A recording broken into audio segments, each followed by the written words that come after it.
so are we persuaded by necessity and by belief that the strength of all free peoples lies in unity, their danger in discord. To produce this unity, to meet the challenge of our time, destiny has laid upon our country the responsibility of the free world's leadership.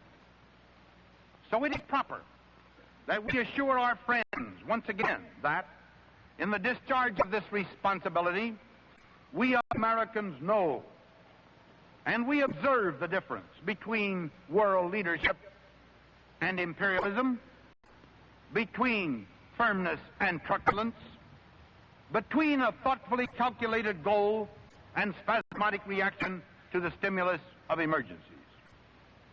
We wish our friends the world over to know this above all. We face the threat not with dread and confusion, but with confidence and conviction.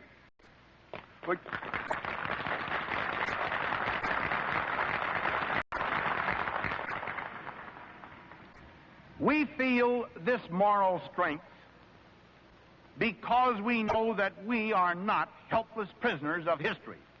We are free men. We shall remain free, never to be proven guilty of the one capital offense against freedom, a lack of staunch faith. In pleading our just cause before the bar of history and impressing our labor for world peace, we shall be guided by certain fixed principles. These principles are: number one, abhorring war as a chosen way to balk the purposes of those who threaten us, we hold it to be the first task of statesmanship to develop strength that will deter the forces of aggression and promote the conditions of peace. 4, as it must be the supreme purpose of all free men, so it must be the dedication of their leaders to save humanity from preying upon itself. In the light of this principle, we stand ready to engage with any and all others in joint effort to remove the causes of mutual fear and distrust among nations, so as to make possible drastic reduction of armaments.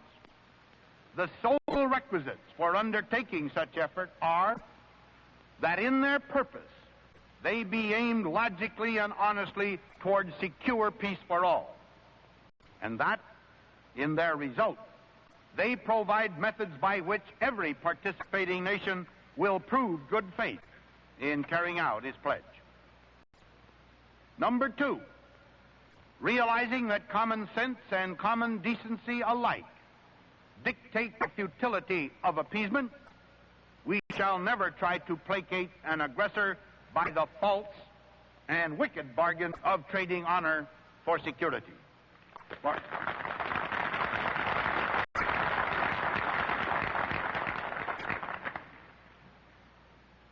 Americans, indeed all free men, remember that in the final choice a soldier's pack is not so heavy a burden as a prisoner's chains.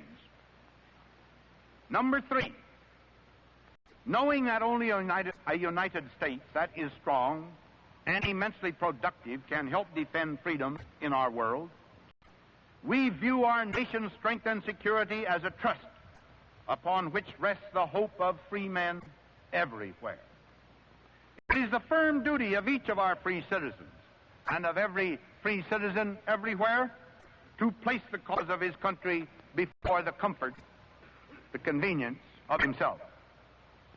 And number 4, honoring the identity and the special heritage of each nation in the world, we shall never use our strength to try to impress upon another people our own cherished political and economic institutions.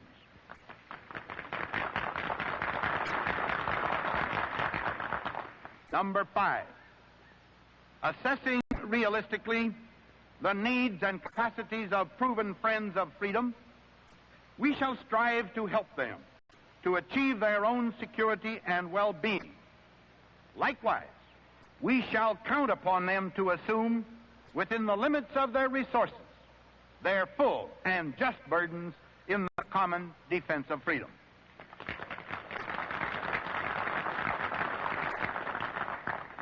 Number 6, recognizing economic health as an indispensable basis of military strength and the free world's peace, we shall strive to foster everywhere and to practice ourselves policies that encourage productivity and profitable trade.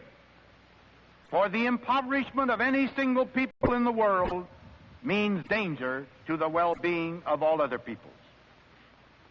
Number 7, appreciating that economic need, military security, and political wisdom combine to suggest regional groupings of free peoples, we hope, within the framework of the United Nations, to help strengthen such special bonds the world over.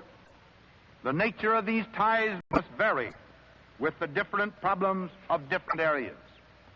In the Western Hemisphere, we enthusiastically join with all our neighbors in the work of perfecting a community of fraternal trust and common purpose.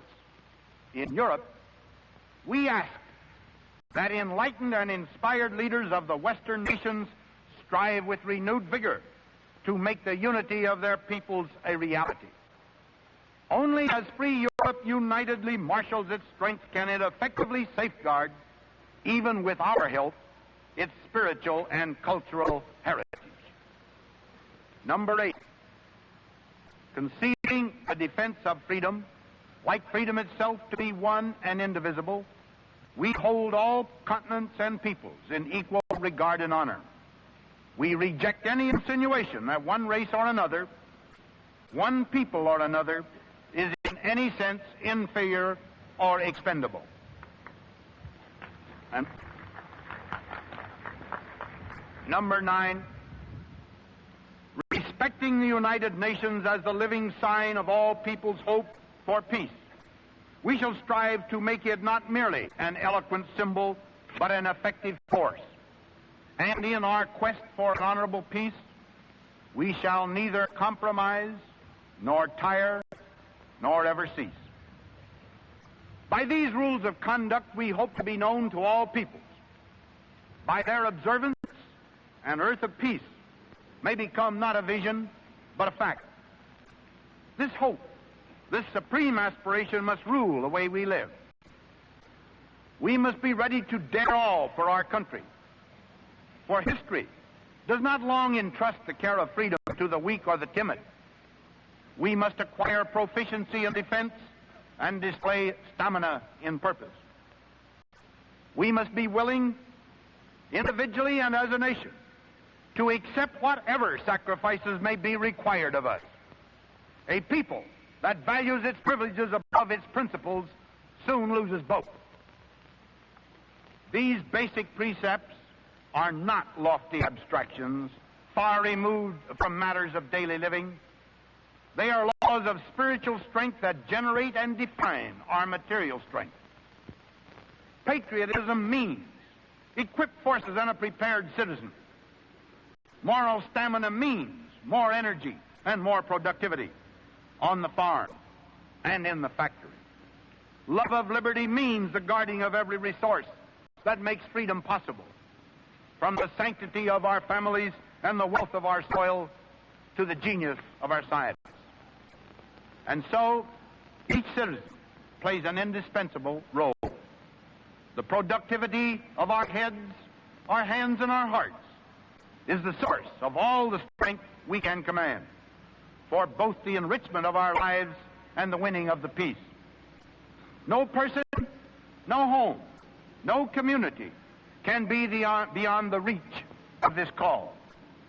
We are summoned to act in wisdom and in conscience, to work with industry, to teach with persuasion, to preach with conviction, to weigh our every deed with care and with compassion. For this truth must be clear before us. Whatever America hopes to bring to pass in the world must first come to pass in the heart of America. The peace we seek, then, is nothing less than the practice and the fulfillment of our whole faith, among ourselves and in our dealings with others.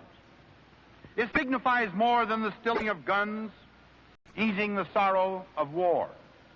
More than an escape from death, it is a way of life.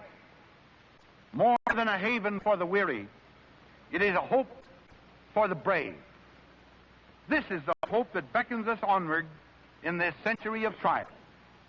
This is the work that awaits us all, to be done with bravery, with charity, and with prayer to Almighty God. My citizens, I thank you.